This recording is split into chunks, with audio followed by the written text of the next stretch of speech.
So I contemplated, what do I talk about today? Do I talk about community? Do I talk about this? Do I talk about that? And I basically decided to focus on what makes us unique. And so what I came to the idea of, does prayer really work? Because this is an idea that sets us apart as a practice from every other religion out there into how we pray. And so I thought I would start with that idea so that you get a basis, so that you get a true understanding of the depth of what it is we're here for, what it is we speak about each and every week, and how this integrated in our lives can have a tremendous impact. In traditional prayer, as I was brought up and as I've witnessed others, we ask God. We plead to God. We bargain with God to secure desired results. Anyone here ever have a bargain with God? Raise your hands if you've bargained with God. There should be every hand in the room up. I mean, guys, did you ever bargain with God that she's not you know what? And girls, did you bargain with God that it's not him? Anyway, that doesn't work. Because what you're doing is you're praying for something outside of yourself. You're praying that there's something outside of yourself and that you're not whole and perfect as you are. Well, the fact of the matter is, no matter what tradition you talk about, the traditions all talk about that God is all-powerful, all-knowing, everywhere present. God has always been, always will be. Well, that's interesting then. If there's this all-empowering beingness that we call God, then it must have taken itself and from itself created everything. So if it created everything out of itself, think about that. If it created everything out of itself, then you're an expression of it. Everything about you is the divine, and you have the power of the divine. And we're going to explore how the power of the divine exists within you, and you have the power to tap into it. And so we'll go on and we call prayer spiritual mind treatment. Can you get that? It's spiritual, we're tapping into a power above. It's mind, we're taking the spiritual, we're putting it into the mind, and we're treating the mind to think differently. We're treating the mind to think in a specific way, okay? So that's why we call it spiritual mind treatment. And it's when we use our conscious mind, the mind that is focused right here, right now, to select what we want, and then we direct our subconscious mind, the mind beneath us, to birth it. And you see, the subconscious mind, it's not only our subconscious mind, but we're one with the infinite mind. So the infinite subconscious mind takes what we put into the subconscious mind, and it creates our life. So when you basically think about it, prayer is about understanding that and using it. The basis of treatment is that our subconscious mind is part of the mind of God, of infinite mind, whatever you want to call it. The subconscious mind, so the mind that is running our body, the mind that's controlling all 100+ trillion cells, the mind of the body that pumps our heart, the mind of the body that breathes us, that mind and the mind that controls all of our past experiences that are all buried in that subconscious, it's all part of the infinite mind. So when we look at ourselves and we say we're a drop in the ocean, we're not all of the ocean. But everything about the ocean is a quality that we have. And when you think about the drop of the ocean, it's a part of the infinite ocean, isn't it? You can't separate it from it. So that's who we are. We cannot be separated from that divine. We forget because of our ego. We forget and we think we're separate. And when we feel we're separate, my gosh, guess what? We're powerless, and that's where we go into victimhood. But when we're tapped into the idea that we're one, there is no more victimhood. We realize we have the power to change. Treatment is nothing more than a directive action on the conscious mind. So there's no formula. We teach a formula because we like to teach formulas. It makes it easier. But if you just stayed and you held your focus on that desired result, and you held your focus there, and you didn't allow anything that contradicts it to come into your mind, that's a prayer. In fact, get this, everything you think, say, do, and feel is a part of an overall prayer that you are putting into the universe. Ooh. Everything, not something, but everything you think, act, feel, say, do, it's all part of a prayer because it's what? It's creating your mental atmosphere. And that mental atmosphere that you are is an energy, and that energy bursts out into the world, and it says, all that is like me, come back to me. That's pretty cool to understand. But you know what? That sucks. Think about that. Look at your life. Is it what you want? If your life is not what you want, then guess what? You have to work to change it. In you. You can't blame someone else. That's what this whole thing of New Thought is about. It's about 100% personal responsibility, but you also have 100% of control of what you experience. And so as we teach this, we try to get you to understand that it takes time to shift the mind.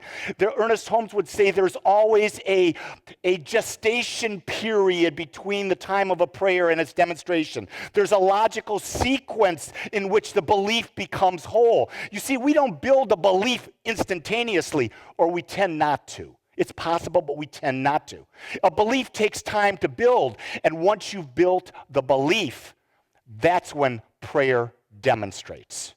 And remember, a belief is nothing more than thoughts, words, actions, and feelings aligned toward a specific result, held persistently and consistently. Did you get that? In treatment, we direct an idea into infinite mind, the all mind, knowing there's a direct synchronization of our individual mind and the universal mind. So it's not a power within us that is responding to us. It's the infinite power that is responding to our nature. And that's the key thing to understand. It is the infinite. So does the infinite know limitation? No. So why would you limit yourself? If you truly understood that there is an infinite power that is responding to you, let's take the idea of a disease. Let's go right to a disease. And chances are most people, when they get a disease or a disease demonstrates, they go see God. And that God has an MD after their name. Stands for minor deity. And that doctor gives them a prognosis. The second that prognosis happens, what's happening? Their mind is being bombarded with what the doctor said. Am I right? Now, have we been brought in to believe that that doctor knows everything?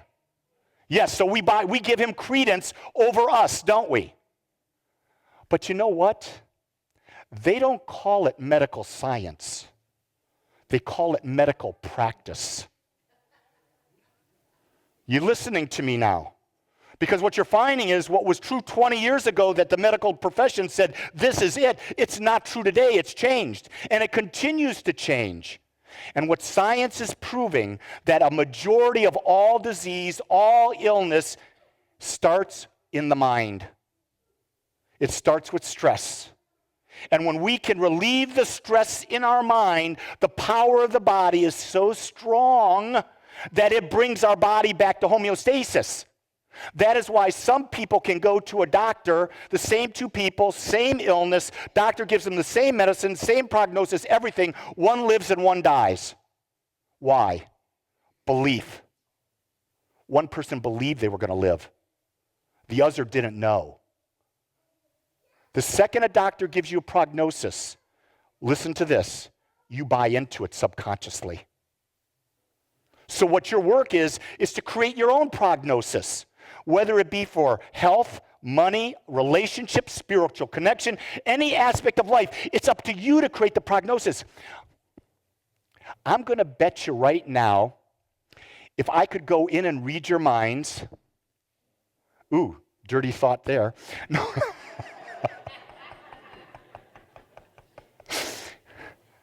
I could be able to see where all your doubt is and why you're experiencing everything that you're experiencing. What was that movie we just saw, or I saw? What Men Want. where this woman's going around, she could hear every thought that the man was having. Ladies, you don't want that experience. There's nothing profound happening up here. I'm thinking about food right now. The fact of the matter is what we've done is we've numbed ourselves to what we're truly thinking. You listening to that? We've numbed ourselves to what we're truly thinking. We have conditioned ourselves to accept everything in our past as being the truth. And it's not. It's an opinion. It's a perception. The truth is there's an infinite. From there, we make everything up. We make everything up.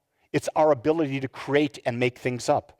The question I want to ask is, are you creating what you want, or are you willing to pick up a different paintbrush with a different easel and start creating the life that you truly want instead of the life that your parents wanted for you, that the life the schools wanted for you, that the life the church wanted for you, that the life that the politicians want for you, that the life of anyone else around you, that your spouse wants for you?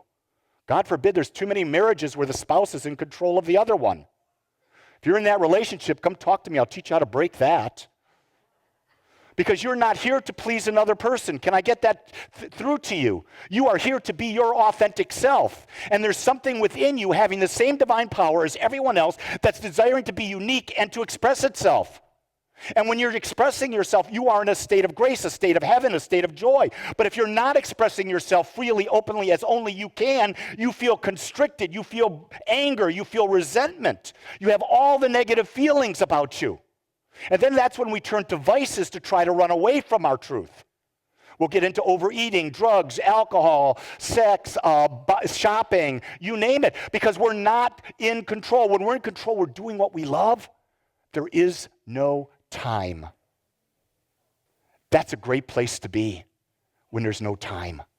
Oh, I love that feeling. I know, Neil, when you're fixing that car, are you in it, buddy? Neil restores vintage automobiles. That's what he loves. He's been doing it all his life. He loves that. He's smiling for the first time today. You know, if I was his wife, I'd just go whisper in his ear, vintage Corvette. There's Neil. Got his mood changed immediately. So you got to find out, what is it within you that sets you off like a vintage car? It doesn't have to be profound. It's not. Your purpose doesn't have to be, I'm going to change the world. Your purpose could be like Rose Kennedy. I'm going to build a family that serves the world. That's a good goal. That's a good mission. You could be like Reverend Veronica. I'm going to teach mindfulness to youth in the inner city of Dallas. My God, that's a vision. And it brings her joy. My vision is standing here with you, talking to you. My vision is teaching. My vision is counseling. And it's all about self-love. Find what it is that juices you and live it. We must come to understand that it is the nature of creative power that is everywhere present to take form, and it is our nature to direct this power into whatever form we want. In other words, the universe, the divine, its nature is to create. Because we are an individualization of that nature, it's our nature to create. And when we're creating, we're living in alignment with who we are. When we're living in alignment with who we are, our lives are good. Not that good's a bad word. Our lives are in flow. Because there is no good or bad. That's just a human idea. It's not a God idea. Do you get that? Good and bad are not God ideas. Because if you're infinite, you know nothing other than infinite, which means you know nothing other than yourself. Therefore, there's nothing to judge against. If there's nothing to judge against, there's no good or bad, because there's only one. See, if there's only one, there's nothing to judge. It's a fascinating concept when you break it down. And that really tells us we have to go against what we've been taught. We have to go against what the society around us is teaching us or trying to get us to buy into, because it's just not true. It's only their perception. And you get to choose your own perception. The power create has always been with us. We must come to realize it exists. You notice that's a double. We got to realize that the power does exist, understand how it works, and most importantly, once consciously use it. You know, the simple thing is, when you walk into this room, you know that there's electricity. You know it's there. Everyone knows there's electricity. Didn't know it until about 150 years ago. But when I walked in and I flipped that switch, guess what? The lights came on. And I didn't doubt it. I knew it was going to happen. It's the same thing when you're using prayer. You have to understand there's an infinite power within you responding to the nature of who you are. And when you use that power consciously, understanding how it works, you create a new life experience. Or you take the current life experience, which is expansive, and you take it higher. Because remember, when they're talking about we have the power to create, it doesn't mean we're limited in an area of life to what we've got right now. So when people tell me, I've got what I want, I don't want more, I'm saying, well, they don't have long for the planet. And you're saying, why? Because our job is to create. When we're not creating, we're saying to the universe, there's no other reason for us to be here. Why is it that after people retire, they tend to pass away pretty quickly?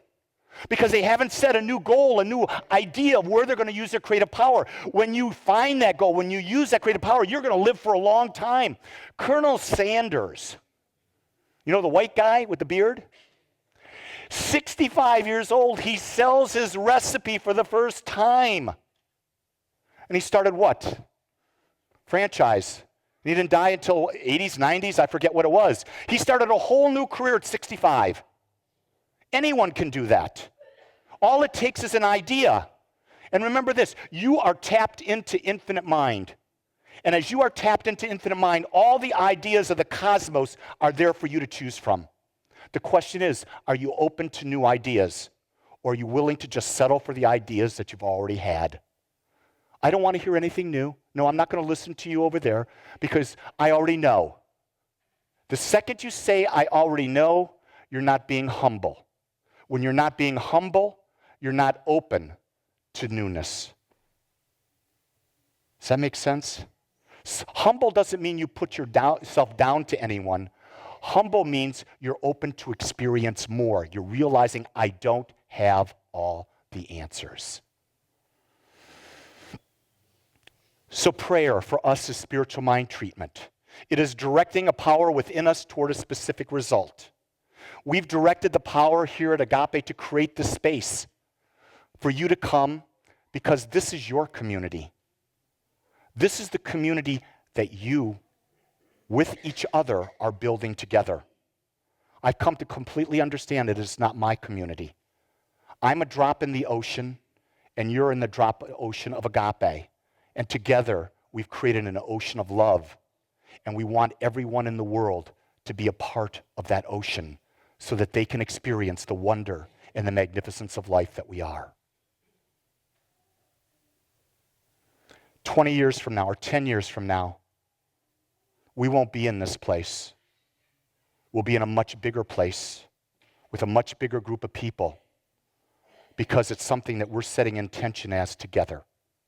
Because we understand that love must expand. And why wouldn't it expand with us? More importantly, let me ask you this question. Why wouldn't the love within you begin right now, today, to become deeper, more pure, more self-serving than ever before? Let the power within you know no limits and create the life of your dreams. Let's pray. I want to thank you for joining us today. I'm so grateful that you took your time to watch or listen to this message. If you found this message beneficial, I would ask that you go to our website, agapecsl.com. Once there, click on the donate button and experience the joy of conscious and purposeful giving. Or if you would like, text your gift by simply dialing 972-532-6976. It is through your gifts that we are able to bring this message to you in the world. I would ask that if you like this message, to please subscribe to my YouTube channel under my name, Lee Wolak. Again, I want to thank you for joining me in the Agape community as we learn how to better self-love through conscious living.